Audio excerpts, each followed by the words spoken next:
Nah, buat teman-teman bila menemukan penyakit seperti tadi ya, atau misalkan mobilnya itu lama tidak dipakai, misalkan 3 hari, atau misalkan kita parkir lebih dari 3 hari, tiba-tiba di saat kita jalan mobilnya itu bunyi seperti tadi ya, itu bisa disebabkan dari kanvas rem belakang yang kotor.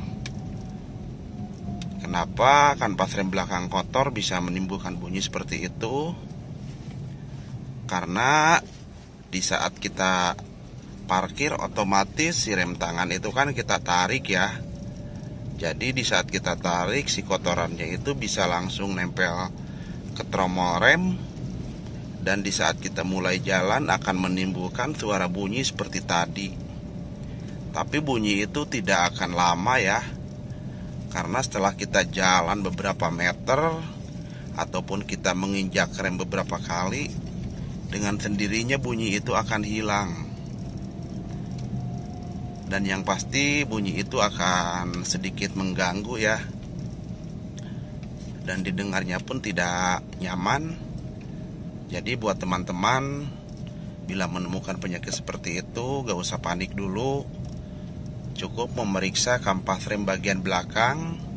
Bila kampas remnya cuma kotor ataupun masih tebal, hanya dibersihkan saja, itu bisa hilang penyakitnya.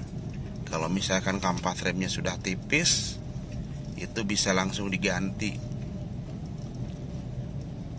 Lanjut kita ke proses pembersihan kampas rem untuk bagian roda belakangnya. Nah, di sini kita langsung bisa mempraktekkan bagaimana cara untuk membersihkan si kampas rem ya teman-teman. Disimak terus videonya biar teman-teman paham step by step. Nah, di sini bahan-bahan yang perlu disediakan: baut ukuran 10 ya. Kalau ada 2 boleh 2, kalau ada 1 cukup 1. Obeng pipih 2 biji yang harus disediakan. Kain juga boleh ya. Kalau nggak ada, bagusnya sih kuas. Yang pasti hamplas kasar pun harus disediakan. Nah, terakhir ini kunci 10 untuk membuka si baut ya. Untuk membuka tromol menggunakan baut. Nah, sebelum membuka pastikan tromol dalam keadaan normal dan tidak macet. Dengan cara diputar seperti ini, berarti ini tromol tidak macet ya teman-teman ya. Nah, ini bisa langsung dicoba dikeluarkan bila tromolnya tidak macet dengan cara langsung ditarik. Bila tromolnya macet, teman-teman bisa menggunakan baut yang tadi disediakan, di mana di dalam tromol ini ada 2 lubang baut yang berlawanan arah. Nah, ini bisa langsung diputar pakai kunci ya. Kunci 10.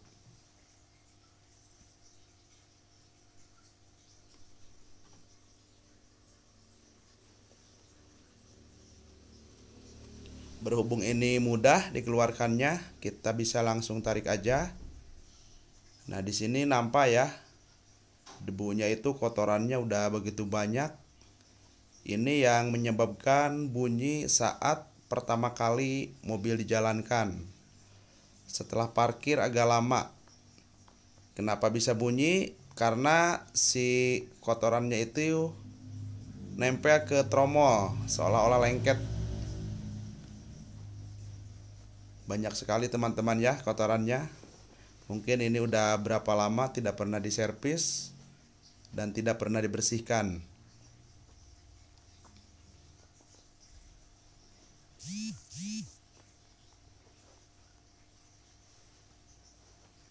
Ini bekas debunya begitu banyak.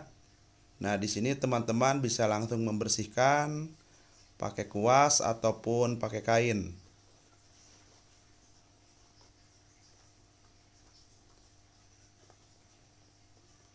Dan perhatikan juga Bagian tromolnya dalam keadaan normal, si permukaannya tidak kasar ya.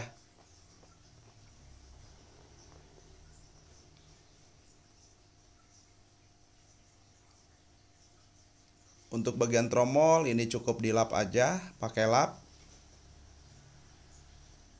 secara perlahan sampai si debunya itu benar-benar bersih.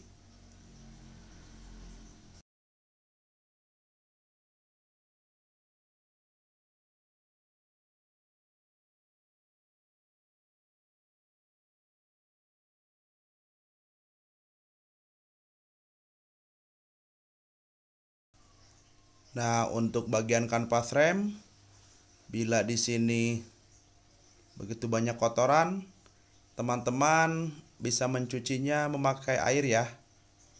Dibantu dengan sabun rinso boleh ataupun sabun krim. Dan perhatikan di sini kanvas remnya dalam keadaan masih tebal dan layak untuk dipakai. Nah, sekali lagi perhatikan juga bagian tabung wheel cylinder, jangan sampai ada minyak rem yang netes dan harus dalam keadaan kering.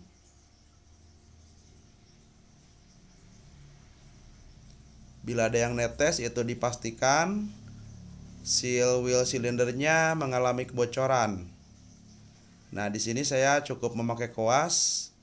Buat teman-teman saya sarankan bisa dicuci ya pakai air sambil nunggu yang ini kering, nanti bisa dibuka yang sebelahnya.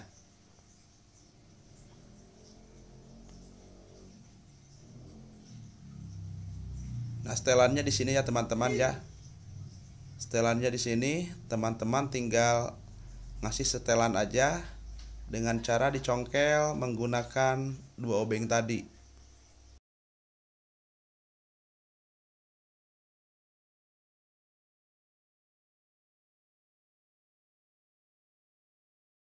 Nah, setelah kampas remnya dicuci, ini disarankan untuk digosok pakai amplas kasar.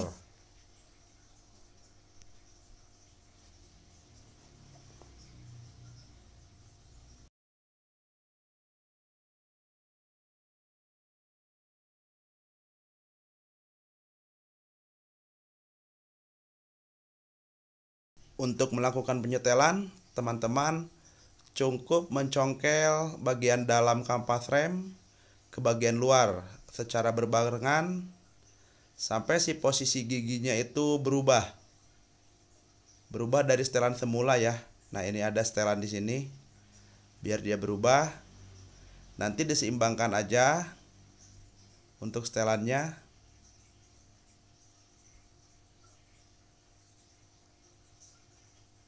Dan satu catatan buat teman-teman, jangan sampai setelannya itu terlalu banyak, yang akan menimbulkan si tromol susah untuk masuk.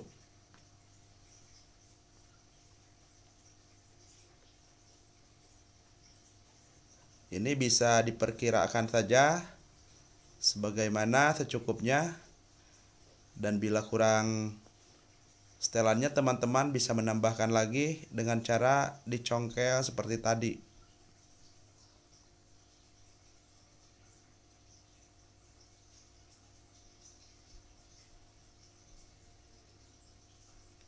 Nah, di sini proses penyetelan pun udah beres dan tromol pun udah bisa langsung dipasang dan setelannya pun udah cukup pas. Mungkin ini yang bisa saya berikan sedikit informasi buat teman-teman. Wassalamualaikum warahmatullahi wabarakatuh.